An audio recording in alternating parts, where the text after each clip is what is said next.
Film की start में हमें कुछ स्टूडेंट्स दिखाए जाते हैं जो स्कूल के लिए बस में जा रहे होते हैं और उनमें से एक का नाम मिर्सुको था जो देखने में बहुत ज्यादा प्यारी लगती थी। वो नोटबुक में कुछ लिख रही होती है, तभी उसकी दोस्त बोलती है क्या मिलेगा तुम्हें नोटबुक में कुछ लिखने से, यहाँ देखो सभी इंजॉय कर रहे हैं, तुम भी आओ और इंजॉय करो। अचानक उसका पेन नीचे गिर जाता है और जब वो पेन उठाने के लिए नीचे झुकती है तो हम देखते हैं उस टाइम कोई चीज बहुत तेजी से आती है। उन लड़कियों से मैं दोनों बसों को काटते हुए तेजी से आगे बढ़ने लगती है। उसी के साथ सारी की सारी लड़कियां दो हिस्सों में कट जाती है और जैसे ही मिर्सुको ऊपर उठती है तो ये देखकर बहुत ज्यादा हैरान हो जाती है कि ये क्या हो गया, क्योंकि वो नीचे पेन लेने के लिए झुकती है, इस वजह से बच जाती है। वो ये सब देखकर बहुत ज्यादा डर गई थी। वो बस से नीचे उतरती है और तेजी से भागने लगती है। यहाँ पर हमें पता चलता है कि इन सब को काटने वाली चीज कोई और नहीं बल्कि हवा ही होती है जो सभी को काट रही थी। अब ये हवा मिर्सुको के पीछे लग जाती है। ये देखकर मिर्सुको काफी तेजी से दौड़ती है और चिल्लाती है और रास्ते में उसे 4 लड़कियां और भी दिखाई देती है और वो उन्हें झुकने के लिए बोलती है, लेकिन काफी देर हो गई थी। वो हवा उन्हें भी 2 हिस्सों में काट कर चली जाती है, लेकिन उनमें से मिर्सुको ने एक लड़की को बचा लिया था कि तभी उन्हें साइकिल चलाती कुछ लड़कियां नजर आती है। उन्हें भी ये बचाने की कोशिश करते हैं, लेकिन इन सब के साथ वही हुआ जो उनके दोस्तों के साथ हुआ, लेकिन इस दौरान वो लड़की मारी जाती है जिसे अभी उस हवाई चीज से बचाया था। ये देखकर वो लड़की बहुत ज्यादा डर जाती है और रोड पर तेजी से भागना स्टार्ट कर देती है। वो सोचे बगैर इधर उधर भागना स्टार्ट कर देती है। आगे हम देखते हैं कि मिर्सुको एक नदी के पास जाती है और ये देखकर हैरान हो जाती है कि नदी में भी काफी सारी लाशें पड़ी हुई थी जिन्हें हवा ने यानी उस हवाई चीज ने काट दिया था। वहां से वो एक लाश के कपड़े लेकर चेंज कर लेती है। अगले सीन में हम देखेंगे कि मिर्सुको चलते चलते एक स्कूल में जा पहुंचती है। वहां पर और भी फीमेल स्टूडेंट्स मौजूद थी। उनका यूनिफॉर्म मिर्सुको के यूनिफॉर्म से बिल्कुल चेंज था,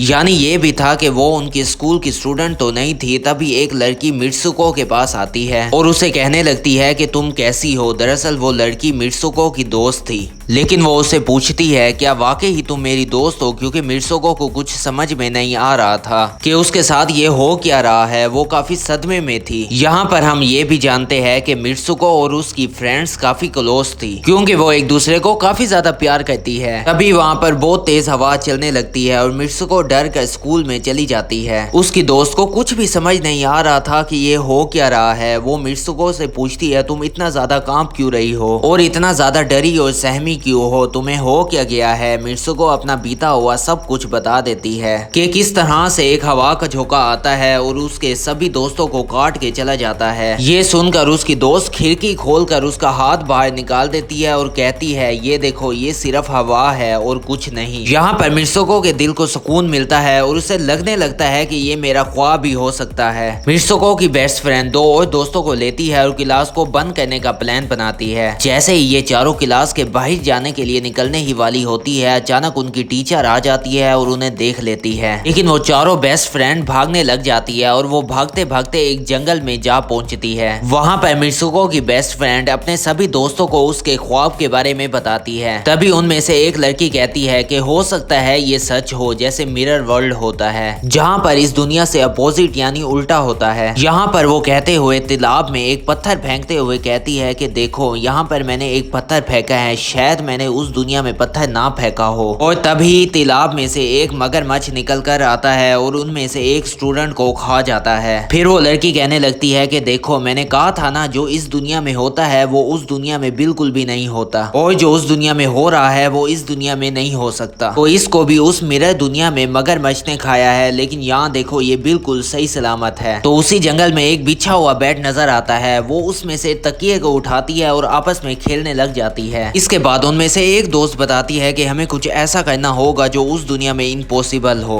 क्योंकि हमारी किस्मत तो पहले से लिखी जा चुकी है, लेकिन हम इसे बदल भी सकते हैं। जिसके बाद ये सभी लड़कियां स्कूल में वापस चली जाती है और नेक्स्ट लेक्चर लेने के लिए क्लास रूम में बैठ जाती है। और तभी मिर्सुको देखती है कि उसके पास एक तकिया पड़ा हुआ है और जैसे ही वो उस तकिए को उठाने के लिए नीचे झुकती है कि तभी उसकी टीचर पूरे क्लास में सभी स्टूडेंट्स पर फायर करने लग जाती है। और जैसे ही मिर्सुको उस तकिए को उठाकर ऊपर ऊपर देखती है तो उसकी क्लास में सब लड़कियां मर चुकी होती है और यहाँ पर फिर से वो एक बार बच जाती है, जैसे पिछली बार वो अपने ख्वाबों में बच गई थी जहाँ पर उसके साथ बहुत बुरा हुआ था। और टीचर उसके पास आकर कहती है कि तुम्हारी हिम्मत कैसे हो गई क्लास को बंद करने की, तुम्हारा भी मरना तय है। तभी दो लड़कियां वहाँ पर और आ जाती है और मिर्सुको को बचाकर वहाँ से ले जाती है, लेकिन एक दूसरी टीचर आकर उन दोनों लड़कियों को मौत के घाट उतार देती है। अब जितने भी स्टूडेंट्स की जान बच गई थी, मिर्सुको उनके साथ बाहर भागने लगती है, लेकिन स्कूल की सभी टीचर्स उन सभी स्टूडेंट्स पर फायर करने लगती है। अब यहाँ पर सभी लड़कियां फायरिंग के दौरान जब बाहर आती है तो हवा उन्हें काट देती है और मिर्सुको अब वहाँ पर बिल्कुल अकेली रह जाती है। उसे बिल्कुल भी समझ नहीं आ रहा होता वो क्या करे। वो वहाँ से भागकर एक बाजार से होते हुए पुलिस स्टेशन में जाती है। ये वहाँ पर सब कुछ बताने लगती है, लेकिन वहाँ पर जो पुलिस वाली होती है वो उसे कहती है कि तुमने स्कूल वाले कपड़े तो नहीं पहने हुए हैं। और जब उसके सामने वो एक मिरर को रखती है तो मिर्सुको बिल्कुल बदल चुकी होती है। वो देखती है वो तो एकदम से बदल गई होती है और वो भी उसे मिर्सुको के नाम से नहीं बल्कि किसी और नाम से बुला रहे थे। यहाँ पर हमें पता चलता है कि उसकी शादी होने वाली थी और वही पुलिस ऑफिसर उसे उसकी शादी के लिए ले जाती है। मिर्सुको वहाँ पर बिल्कुल अकेली होती है और इतनी भीड़ को देखकर वो बहुत ज्यादा घबराने लग जाती है और आसपास के लोग उसे बहुत ज्यादा कांग्रेचुलेशंस दे रहे थे। और जैसे ही वो उसे लेकर चर्च पहुंचते हैं तो मिर्सुको की बेस्ट फ्रेंड भी वहाँ मौजूद होती है। वो उससे पूछती है कि ये सब क्या हो रहा है। मिर्सुको उसे कहती है कि अभी खामोश रहो, हम किसी के कंट्रोल में है, बस जैसा मैं कहूँ तुम वैसा ही करो। ये कहते हुए वो उसे शादी का ड्रेस पहनाती है और उसे वहाँ जाने के लिए कहती है। जैसे ही वो अपनी शादी को निभाने के लिए आगे जाती है तो वहाँ की सभी लड़कियां उसका मजाक उड़ाने लग जाती है। ये देखकर उसकी बेस्ट फ्रेंड एक एक करके सबको मारना शुरू कर देती है और जैसे ही मिर्सुको आगे बढ़ने लगती है तो उसके ग्रूम की जगह एक ताबूत खड़ा हुआ दिखाई देता है। सब लोग खुशी का इजहार करते हैं। उस ताबूत को खोले जाने पर एक विशाल सा पिग बाहर आता है। मिर्सुको उसे देखकर बहुत ज्यादा घबरा जाती है और एक टूटी हुई बोतल से उस पर हमला कर देती है,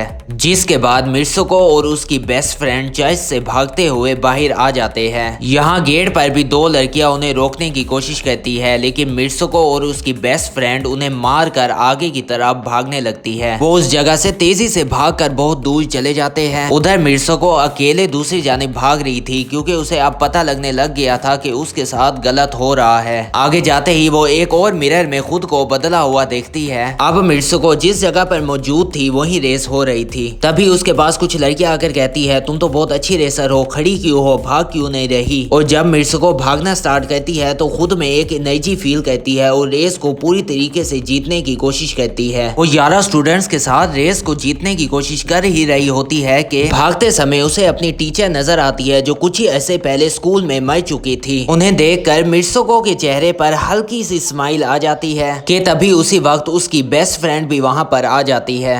तब वो सोचती है कि बेस्ट फ्रेंड और वो दो औरतें जो उसे चर्च में रोक रही थी और एक पिग हाथ धोकर उसके पीछे लग जाते हैं। तभी दो लड़कियां उससे कहती है कि हमारी दुनिया से बाहर चली जाओ। भागते भागते वो अकेली और सुनसान जगह पर आ जाती है। तभी वो स्टूडेंट जिसने वो यूनिफॉर्म पहना हुआ था, वो सभी लड़कियां मिर्सुको से कहती है कि हम सब मरे हुए हैं और हम तुम्हें भी मार देंगे। लेकिन तभी मिर्सुको की बेस्ट फ्रेंड उस लड़की को मार कर मिर्सुको को वहाँ से भगा ले जाती है। भागते भागते वो एक सेफ जगह पर जाकर रुकते हैं। मिर्सुको की बेस्ट फ्रेंड उसे जोर जोर से अपना नाम लेने के लिए कहती है और जब मिर्सुको अपना नाम जोर जोर से लेने लग जाती है तो अपने असली रूप में वापस आ जाती है। उसकी बेस्ट फ्रेंड उसे अपना हाथ दिखाते हुए कहती है मेरे दोनों हाथों में जो तारे लगी हुई है उन्हें खींच दो ताकि मैं इस दुनिया से बाहर जा सकूं। लेकिन मिर्सुको को डर था कहीं तारे खींचने से उसकी जान भी न चली जाए। और मिर्सुको जो अपनी बेस्ट फ्रेंड से बहुत ज्यादा प्यार करती थी, इस वजह से वो ऐसा नहीं करना चाहती थी, लेकिन ज्यादा उसे फोर्स करने पर वो उसकी तारे खींच देती है। तारे खींचते ही उसकी बेस्ट फ्रेंड की बॉडी दो हिस्सों में कट जाती है और तभी उसे वहाँ पर एक रोशनी नजर आती है और वो वहाँ जाकर देखती है तो उसे महसूस होता है कि वो असली दुनिया में आ चुकी है। उस जगह पर उसके पोस्टर भी लगे हुए थे और कुछ लोग उस पोस्टर को देख भी रहे थे। वो सीन बिल्कुल एक रियल गेम की तरह लग रहा था। तभी एक लड़का मिर्सुको की तरफ बढ़ता है और उसे कहता है तुम फ्यूचर में हो। वो ये सुनकर बेहोश हो जाती है। कुछ देर बाद वो खुद को एक अलग जगह पर पाती है और वो देखती है कि एक बूढ़ा बूढ़ा आदमी गेम खेल रहा है और उस गेम में मिर्सुको वही कैरेक्टर नजर आती है जो अभी बनी हुई है। मिर्सुको को देखते ही वो आदमी कहता है कि मैंने ही ये गेम को बनाया है और मैं ही हूँ जो तुम लोगों को कंट्रोल कर रहा हूँ। तुम तो बहुत पहले मारी जा चुकी थी, लेकिन मैंने तुम्हारा डीएनए खून लेकर तुम्हें फिर से बनाया। मिर्सुको को ये सुनकर जब पता चलता है कि ये एक गेम है तो उसे महसूस होता है कि मैं अभी भी अपनी दुनिया में जा सकती हूँ। कि तभी उसी वक्त एक आदमी आता है और मिर्सुको को अपने पास बुलाने लगता है। वो कहता है मिर्सुको आ जाओ तुम मेरे पास। तब वो बूढ़ा आदमी मिर्सुको से उसका आखिरी लेवल पूरा करने के लिए कहता है। वो आगे बढ़ने लगती है। तभी मिर्सुको को अपने दोस्त की बताई हुई बात याद आ जाती है कि जब हम उस दुनिया में ऐसा कुछ कहते हैं जो असल दुनिया में इम्पॉसिबल हो तो हम अपनी दुनिया में वापस आ सकते हैं। और इसी के साथ वो उस आदमी का गला दबा देती है और कहती है बस करो हमारे साथ खेलना। ये कहते ही मिर्सुको उस बूढ़े आदमी की छड़ी लेकर अपने पेट में घुसा देती है, जिस वजह से उसकी मौत हो जाती है। और यहाँ पर हम देखते हैं कि बूढ़ा आदमी सोच भी नहीं सकता था कि मिर्सुको ऐसा कुछ करेगी। और यहाँ पर मिर्सुको की कहानी चेंज हो जाती है। वो इस दुनिया में यानी कि गेम में पूरी तरीके से मर चुकी है, लेकिन असली दुनिया में अभी भी वो जिंदा थी। अगर आपको स्टोरी अच्छी लगी हो तो चैनल पर 1000 लाइक्स पूरा करने में हमारी मदद करे और चैनल को सब्सक्राइब कर ले। शुक्रिया।